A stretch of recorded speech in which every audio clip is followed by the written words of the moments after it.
and hopefully we're coming in live on YouTube. Hey, Lindsay Johnson, thanks for coming by. It's good to see you there. And Susie, yay, you found out the chat. Nice to see you. My name is Heather, and I am the host of the podcast Sunshine and Power Cuts. And this week, I'm bringing to you a week of live streams celebrating connections. And yesterday, we had the launch. We had Elisa Lucas from Best Forevers, a podcast for kindred spirits, followed by Stephen John Drew and Stargate Pioneer from Better Podcasting.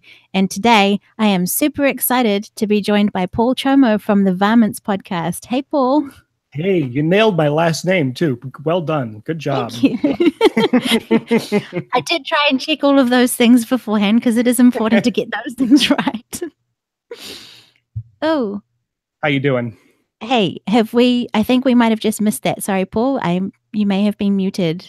But I muted myself because I made a disgusting cough and I didn't want to do it in the microphone. Oh, that's right. I just had a panic. I'm sorry about that. It's okay.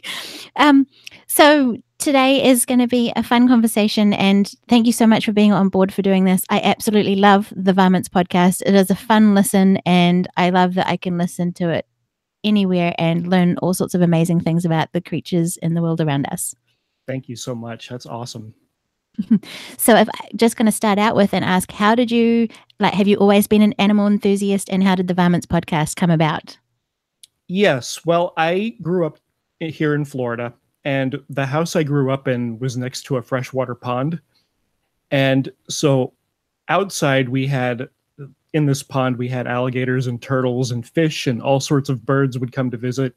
We had the occasional deer in our yard. We had snakes. We had possums and raccoons and everything that you could imagine that lives down here in Florida, we had in our yard or in our lake at any given time.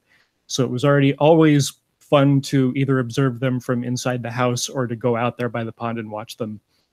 And some people, we did an episode about alligators a couple weeks ago, and somebody said, it's amazing that you can go outside in Florida and just see alligators the way we see other animals. And it's like, yeah, I know where to go to see alligators, and it's not a big deal to see one. Yeah. So I did not have pets growing up, though, because my mom likes the idea of animals, but she, in theory, animals are good. She likes them better when they're on her plate. So the only pets we were allowed to have in the house were tropical fish. So we had fish growing up, but we did not have dogs or cats or anything like that. And in fact, I was terrified of dogs until an embarrassingly late age in life. So yeah, I've always loved animals, and I've always loved watching them and learning about how they work and where they came from and all that good stuff.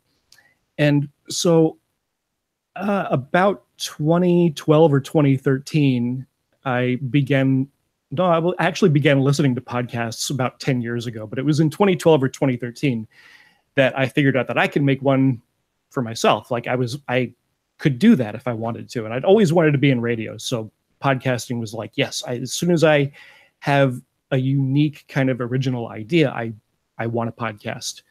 And it took me until 2016, the summer of 2016, I was looking around for podcasts about animals because I thought, well, I've never heard anything like that before. So let me look around for that.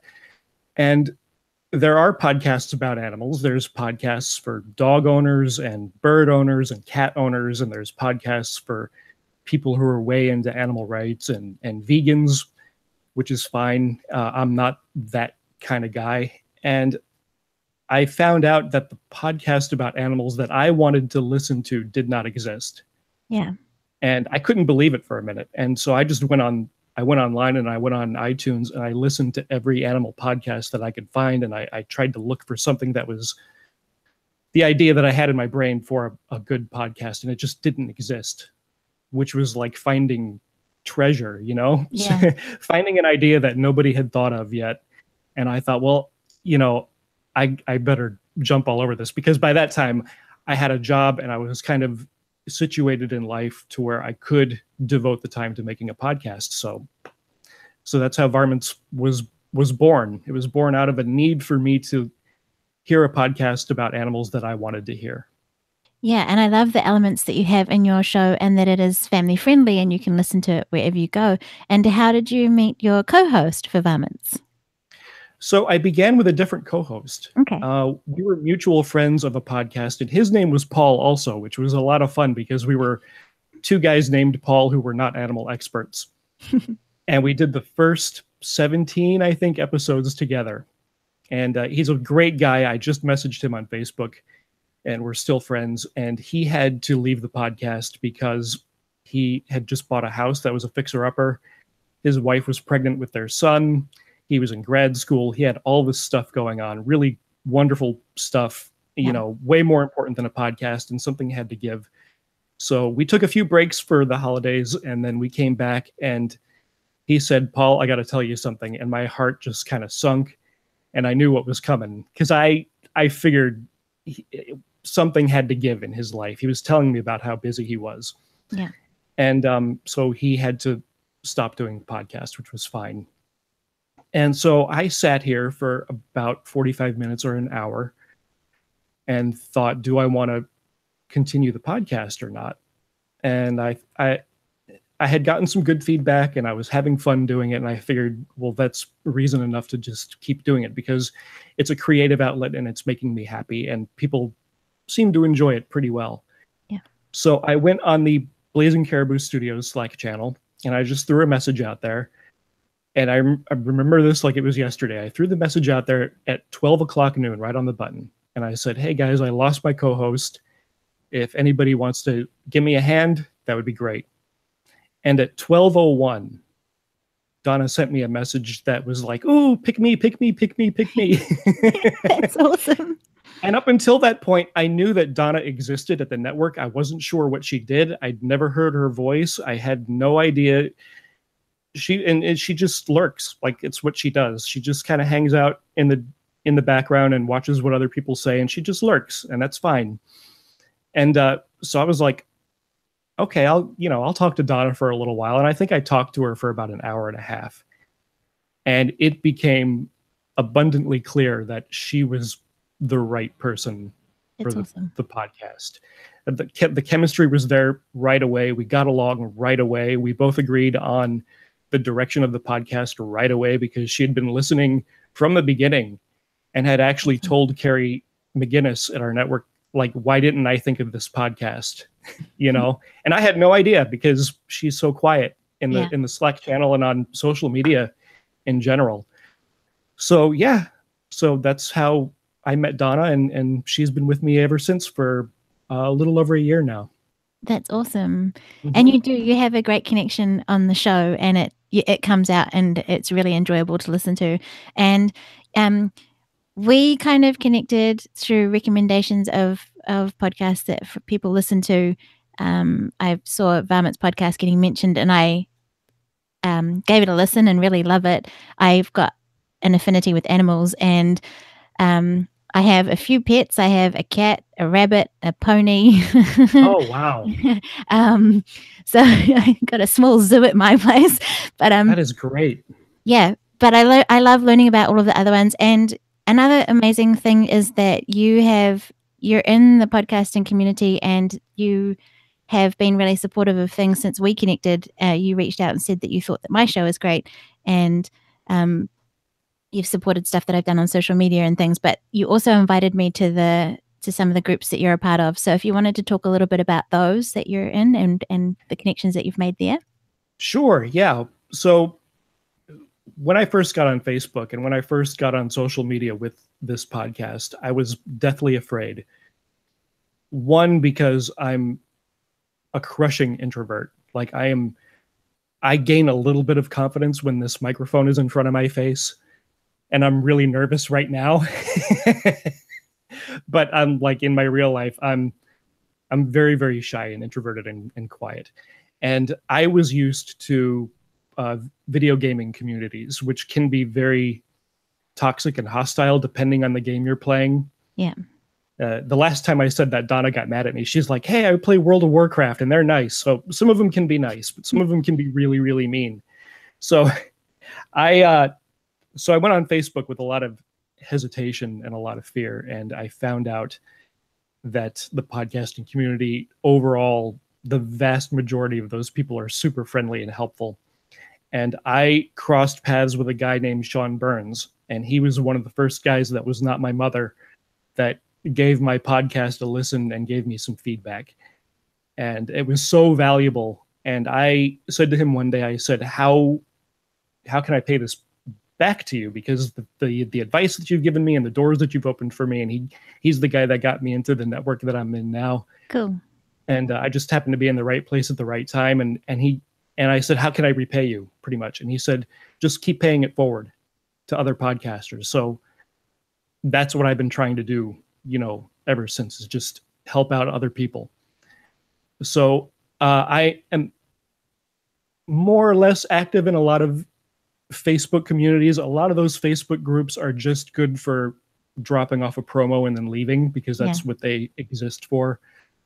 The Underdogs podcast community is where I'm a moderator, and we've started that almost a year ago. Okay. And that's been going really, really well. And that's been a nice little community of podcasters and listeners to all kind of get together and talk and joke around and help each other out more than anything. Just help each other out with technical problems, with, I need somebody to come on my podcast and talk for a while. I need advice. I need to know what I'm doing wrong. I need to know if this is the right way to handle things. And that's been going really, really well. Yeah, I love the engagement in that group. I love that. Oh, yeah, it's great. And so I'm most active in that group. And then also my podcast has a discussion page, which I started once I built an audience up. I opened that up. Again, nervous about that, and nervous about what kind of people that would attract, and if that would be a real pain in the butt to manage. And it hasn't. I mean, I wish I had started it earlier. It's been wonderful. Yeah, it's amazing for anyone who's not a part of the Varmints discussion group, you should definitely head over there. You should check out the podcast first and have a good listen to that and enjoy it. But then head over to the discussion group, because when a new person comes in, you welcome them with gifts of their favorite animals. And I love that. Yeah. I loved all the kakapo that came out when I joined. Yeah, I did that on purpose. I ask people what their favorite episode is, and if they specify an animal, then we bomb them with gifts of that animal. It's been a lot of fun. Yeah. I also enjoy seeing Rhett Hall, and he goes, welcome to the Critter Crew. Welcome to the Critter Crew. That's Rhett. It's fantastic.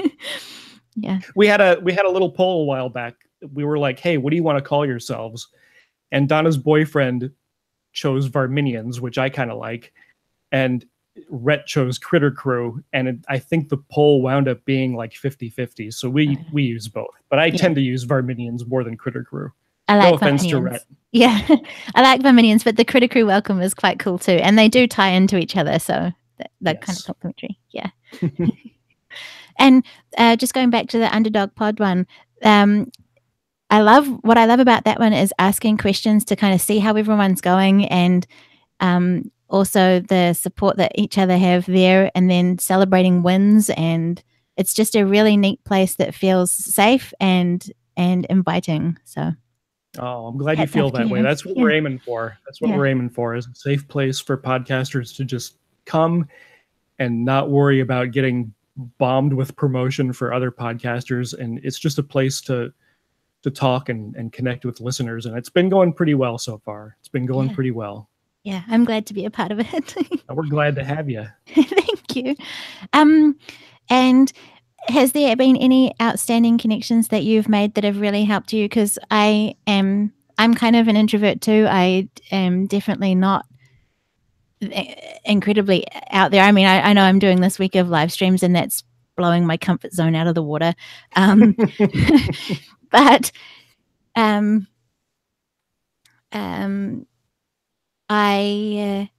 I found a couple of really solid, good connections that helped me sort of lift me up and get me going. And then the ones that are ever expanding through this network of that podcasting is really. So if you. Yeah, I mean, I've definitely made good friends doing this. People that are hosts of other podcasts, and people that are just listeners. I say just listeners, but the listeners are the thing that It's the reason why we do this, right? You know, is because you want listeners that are excited when the new episode comes out and are engaged and want to talk to you about it and have opinions, and that's the best. Yeah. So yeah, I've definitely made friendships by doing this podcast, not just with Donna and with Carrie at the network, but with people literally all over the world, like on the other side of the globe, just like you know. It's been wonderful.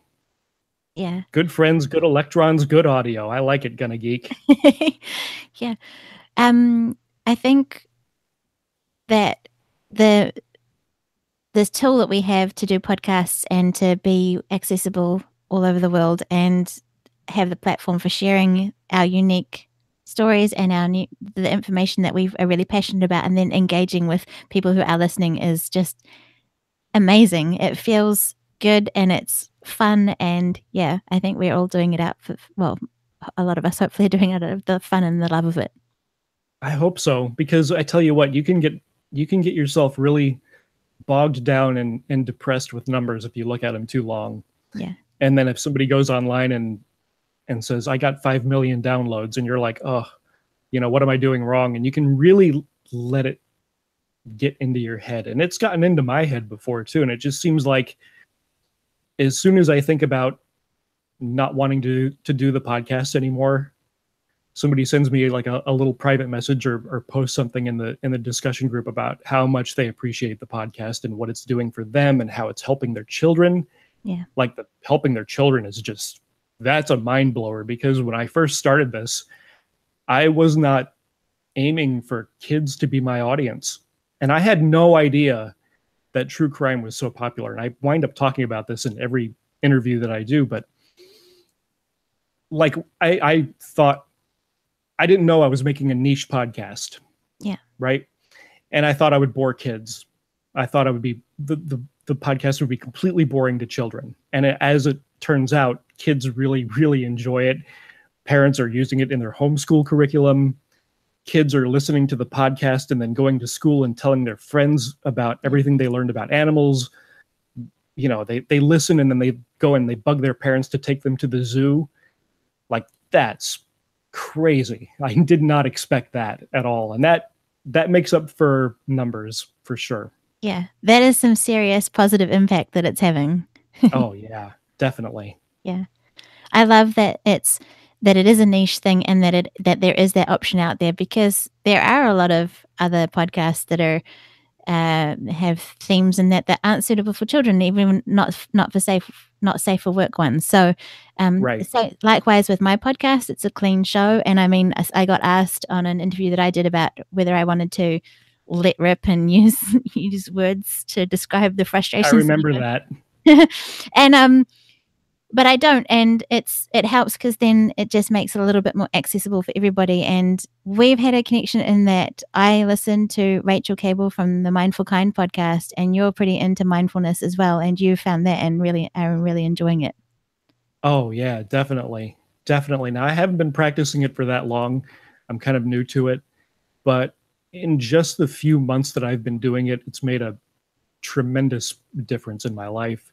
That's what I appreciate about your podcast, is the sunshine episodes are really heavily influenced by mindfulness, and there's that theme that runs through the sunshine episodes especially, and I really appreciate that. Thank you. My aim is kind of to inspire and empower people and to reconnect with ourselves, but also to reconnect with the world around them. And that's kind of the other thing that I think Varmints podcast and mine have in similar, is that we're sort of getting people to think about the things that we take for granted, because there are animals out there, but we're socially, like digitally connected now. So the focus is probably less on learning about all those other things that are right out there that you could go out and experience for yourself. Right. And one of the really rewarding other things that I found is, so we don't do like all the cute and fuzzy animals all the time. We don't do kittens and puppies and cuddly animals. We do cockroaches and Komodo dragons and monkeys and rats and animals that people generally don't like or have a phobia of. And it's rewarding when somebody says, hey, I worked up the courage to listen to the episode about monkeys, and I actually learned something about monkeys, and it wasn't so bad, you know? Or the cockroaches episode. Hey, I think cockroaches are gross, but you guys made them interesting and maybe not quite as gross. Like that's really great. Yeah, I hate cockroaches.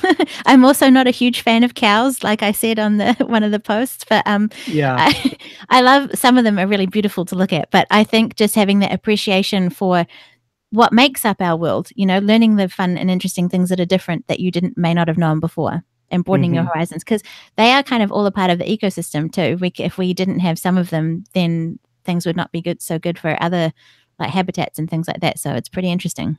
Yeah. I'm looking at the chat here, and Susie from the Casual Birder podcast and Stargate Pioneer both agree that clean podcasts they like those, and I do too. Yeah.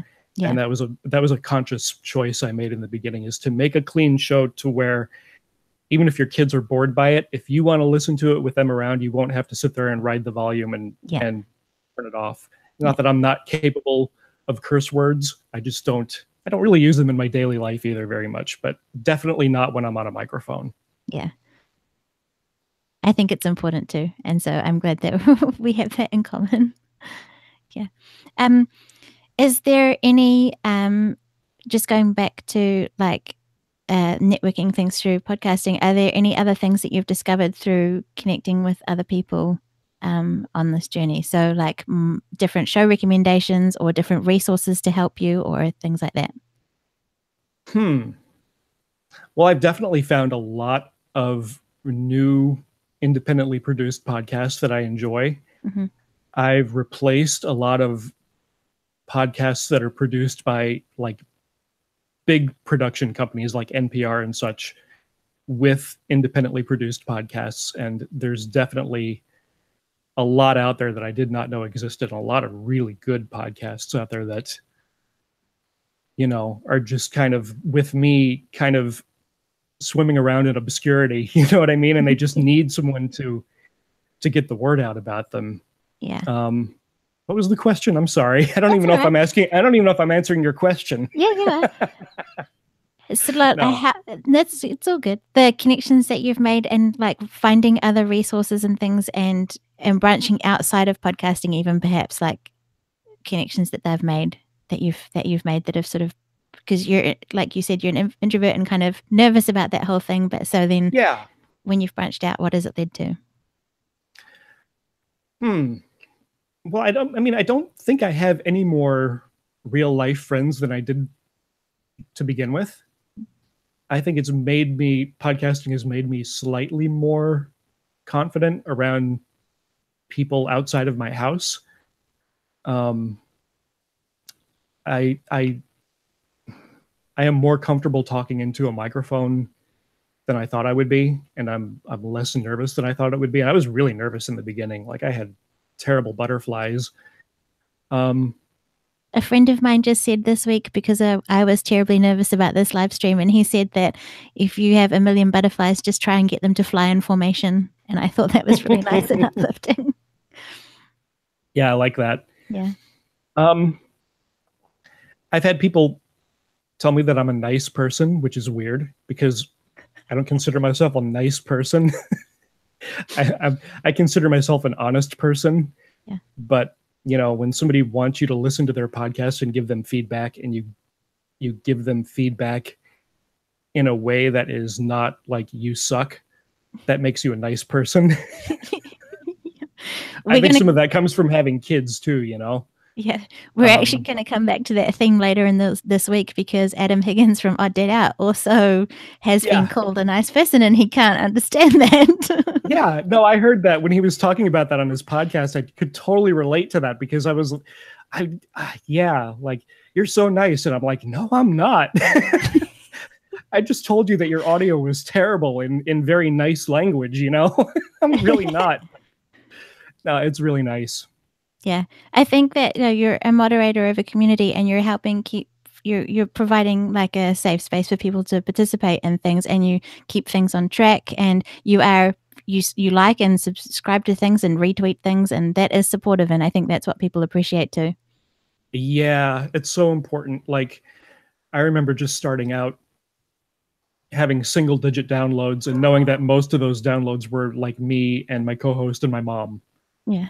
And how important it is when somebody pays attention and somebody who you have no idea about retweets something or says something about your podcast, and you start like reaching these people from around the world that you've never met before. Like, so I try to return the favor. I try to like do things that say, hey, you're not shouting into the void. I'm listening and I'm liking it. And I like what you did in that part of that podcast. And I like how this sounds. And I, you know, maybe you could straighten that up a little bit. And hey, that tweet was really cool. I'm going to retweet that. And, you know, that's a lot of fun. It's important to people. It's important to people when they put a little poll up on Twitter and, you know, they're the only ones that voted on it. And then all of a sudden, ding, they get that second vote and they're like, wow, somebody's listening and somebody's engaging, you know? It is definitely fun to celebrate that. It makes you feel so good. Yeah. It's just part of paying it forward. It's just part of what I promised Sean I would do. So that's what I do. And I'm happy to do it. That's awesome. And I've met a lot of really wonderful people and found out a lot about a lot of really wonderful podcasts along the way. So there's no regrets. Yeah. And being the moderator of that community, sometimes you wind up making people angry and you wind up upsetting people. But it's a balance. I mean, it's still, you've got to maintain the values of your community that you're trying to. Yeah, you have to put the group first. You have to put the community first. You do. Yeah. And that's okay. Yeah. And it's a learning thing too. It's a learning about how that all works, and social conventions and things and group things, because having a group of people is different to dealing with someone one-on-one. So yeah, but I just want to point out a comment from Susie in the chat. She said that your listening log is really supportive. And what I love about that is I've seen on Twitter that people are posting listening logs and atting people that they listen to. It's a great way to find and discover something new that you might not have listened to that someone else really enjoys. So it's pretty fun. Right. Yeah, that came from the hashtag, the Follow Friday hashtag. And I was doing that for a while. And it didn't seem like it was enough to just go on one day a week and list a few of the podcasts that you listen to. Because I listen to a lot of podcasts. So I thought that doing it daily and telling people what I'm listening to daily would help people find new podcasts to listen to and reassure podcasters that they're just not shouting into the void. Like, somebody's listening to what they're doing. Yeah. And so that's why I started that. Yeah. That's really cool. I'm glad it's not annoying. No, I find it really interesting to see just what people are listening to. It's nice that you're appreciating the ones that you are listening to, and then, discovering new ones as well. I haven't fully got into that kind of thing. I've just been doing Follow Friday every now and then when I remember, and I sort of sometimes leave it till Saturday because that's your Friday. And so I get an extra day to try and get around to doing it. But it's a lot of work. I'm fortunate that I have a job at an office where I can just listen to podcasts all day, and I have a little document down there on the screen, and I can just update it as I listen to podcasts and then just dump that onto Twitter at the end of the day. That's cool. How are you enjoying, or how are you finding being on Twitter as a way of connecting with people? Twitter's been great. Yeah. At the beginning of the year, I made it a point to start using Twitter more. To find new podcasts and to find new people to connect with, because Facebook is great, but it just didn't seem like enough. Yeah. And almost immediately I found Adam from Odd Dad Out and Lindsay and Perry Johnson and you. I found you on Twitter because I'd seen you all over Twitter as well as Facebook, and just a ton of people, like a whole different group of people on Twitter and a whole different group on Facebook. And it's just like doubled my connections, and that's been wonderful. Again, something I wish I had done a lot earlier. Yeah, I was not a huge Twitter user until I started the podcast, because I just found Twitter a lot easier. It's a lot faster to have a conversation or connect with someone and share something and all of those good things. So I'm really enjoying hanging out on that platform too. Yeah. And Susie said that that's how you do it. Relying on her memory is what she's been doing, but you make a document and record your listening log. No, that's what Notepad in Windows is for. Learning tips and tricks. It's all good. Are there any things that you're working on to grow the Varmints podcast more this year? Not particularly. I'm always looking to grow my audience, and I'm always looking for ways to grow my audience and reach out to newer people.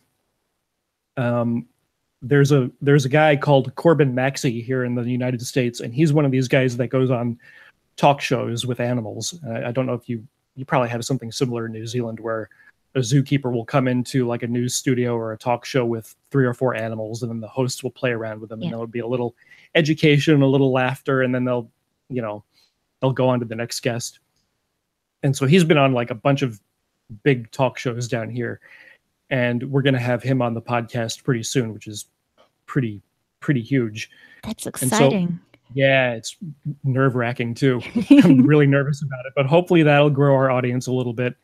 I'm always looking for people to follow on Twitter that might broaden the audience a little bit. I'm trying to use Instagram. I don't know how well that's going.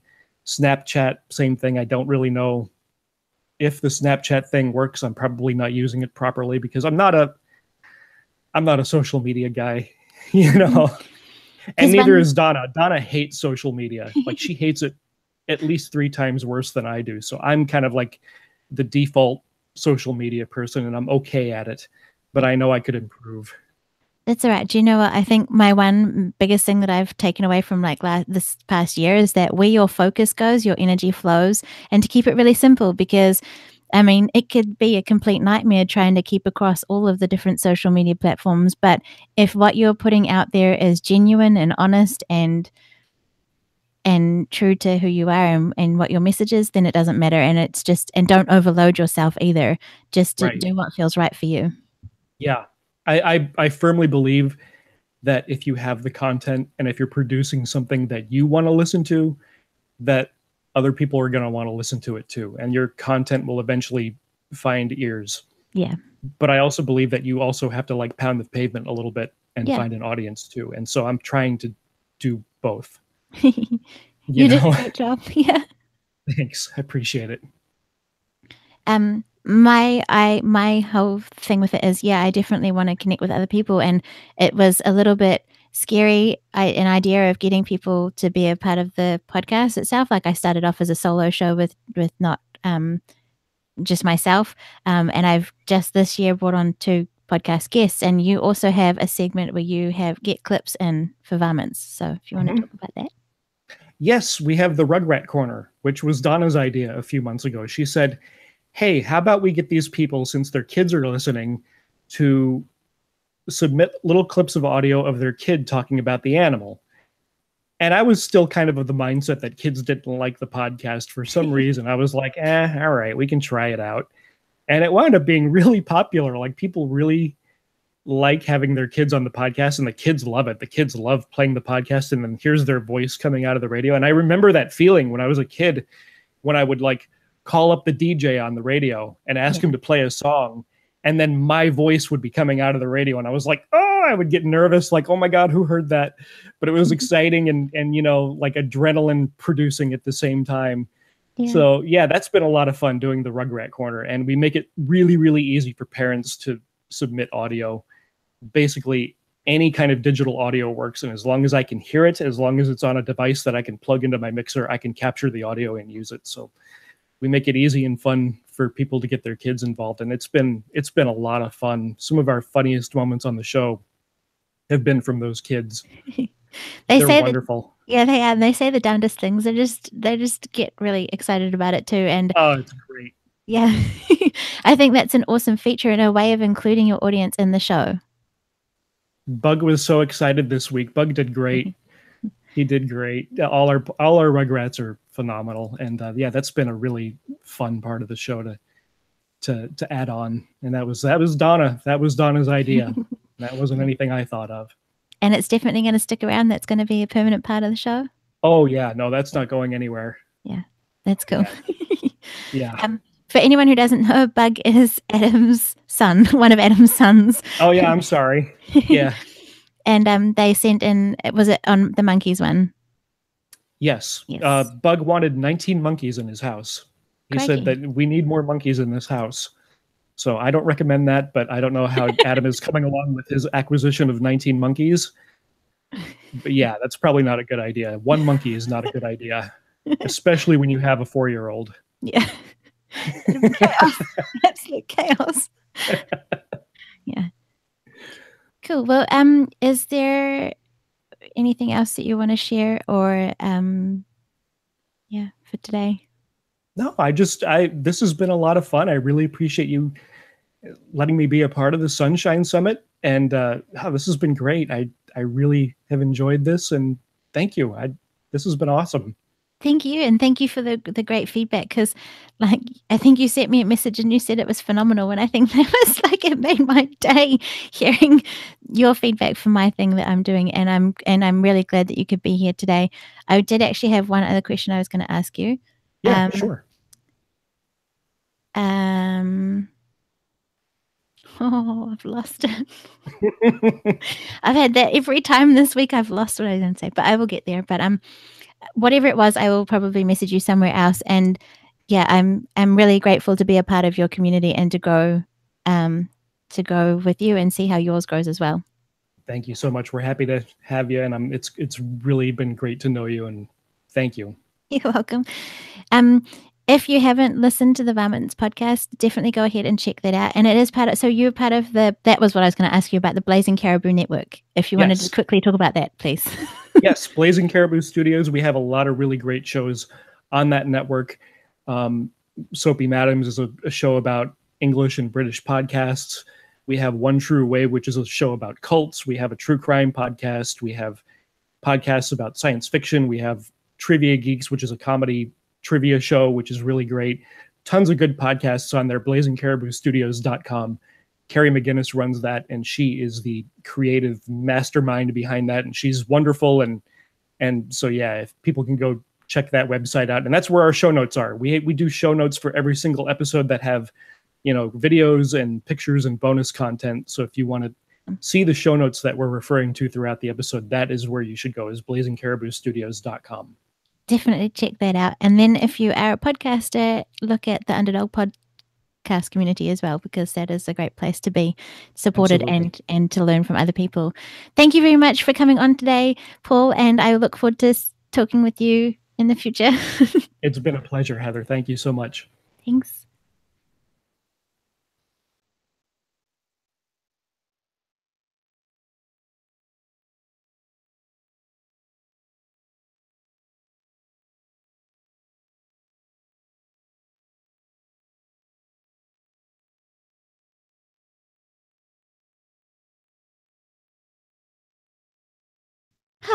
There we go. Thank you so much, Paul, for coming on. It was a lot of fun. Like we said, check out Blazing Caribou Studios, and that's where you can find the Varmints show and all of the other great shows.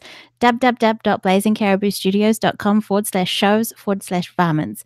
And yeah, definitely check that out. If anyone has any other questions, because I forgot to ask that too in the thing, let us know, and we'll definitely get around to answering them, probably either in the chat or somewhere on Twitter. Thank you very much, and I look forward to seeing you very shortly for the next chat that I have with Chris Carlson from the Podcasting Couch.